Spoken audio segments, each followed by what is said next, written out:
are Chiori? Huh? How did you know where I...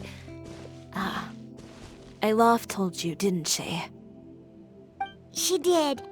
We were just looking for you at the shop and Letitia was there. She wanted to thank you for the dress. So, you see? You don't have to be sad. We'll figure out how to get through this together.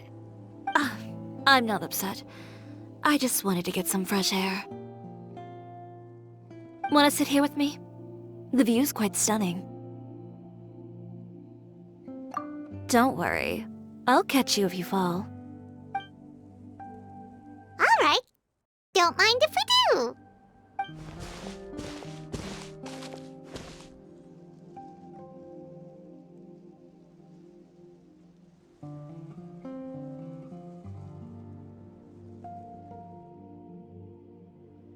Well, how does it feel?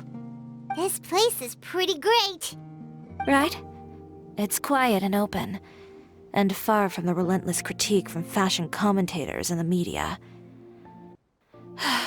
It's just you and the beautiful scenery. Yeah. It's important to take yourself out of that kind of stressful environment every once in a while. I didn't grow up in a very strict family. My parents would joke that I grew up to be so assertive because they spoiled me as a child. I would get together with the other children to climb trees and explore caves. One time, I even climbed over the walls of the Kamisato estate. One of the servants had to physically remove me. Whoa, Paimon would have never imagined that. But even as rambunctious as I was, when it came to needlework, I was as quiet and focused as could be. It was as if I discovered a whole new world within those vibrant, dazzling fabrics. You know the feeling? Sorta. My parents noticed, and they sent me to study under a famous Inazuman tailor. It wasn't long before I had driven away pretty much every master tailor on the archipelago. You could say I really tried their patience. You were that misbehaved? I wasn't misbehaved, exactly. I just often had strange ideas when it came to fashion. Ones that weren't in line with traditional ways of doing things. On top of that, I hated the idea of groveling and making outfits for every arrogant big shot expecting me to be at their beck and call. Anyway, a few incidents later, I soon found myself without a master. Worse, not one shop was willing to hire me. Not even to do grunt work. No wonder you left Inazuma. I was angry and frustrated.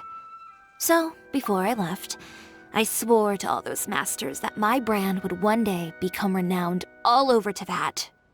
Well, that's a great dream to strive towards. After that, I came all the way to the court of Fontaine, a city often referred to as the capital of arts and fashion. I had a lot of fun starting out.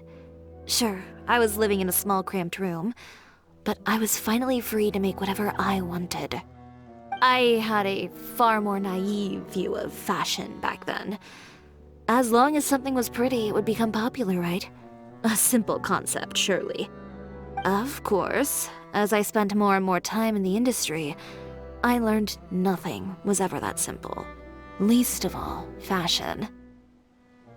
Oh, you mean Letitia? Yeah, she did mention that dream. I'll be honest with you. That's the first time I ever heard something like that from one of my customers. Who would have thought? Even as I continue to pursue my dream, my work has also become someone else's.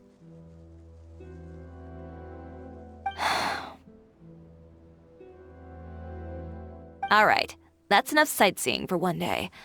Time to come up with a way out of this mess. Ooh, looks like you've got your game face back. Back? It was never gone to begin with. I did say I wasn't upset, didn't I? Paimon thinks we should look for evidence that Uter wrote that article, and that he hired those treasure hoarders to attack Kirara. Charlotte's already working on an article to address all those nasty rumors so we can publish all our findings in the Steambird once we're done. I don't like duking it out in the press. But if Charlotte's thrown her hat in the ring, I won't stop her either.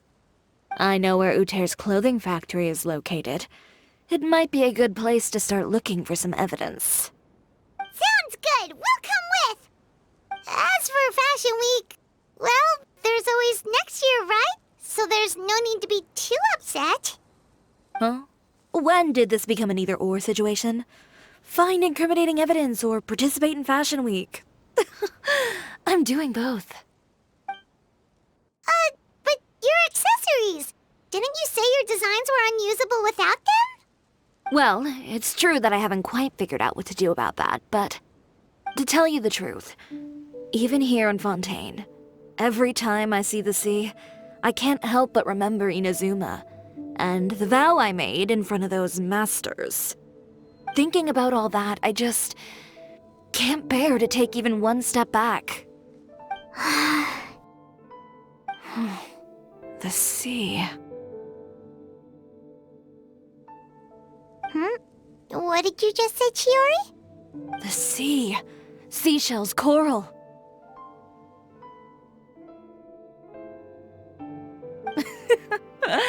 I've got it. Got what? Come, let's take a dip, shall we? Chiori! Wait, hold